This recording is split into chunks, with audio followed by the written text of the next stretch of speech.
ويطعمون الطعام على حبه مسكينا ويتيما وأسيرا ويطعمون الطعام على حبه مسكينا ويتيما وأسيرا إنما نطعمكم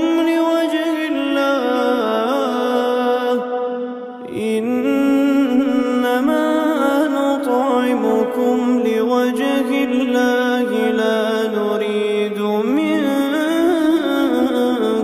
جزاء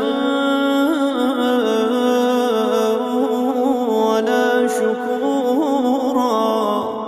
إنا نخاف من ربنا يوما عبوسا قمطريرا فوقاهم الله شر ذلك اليوم ولقاهم نضرة وسرورا.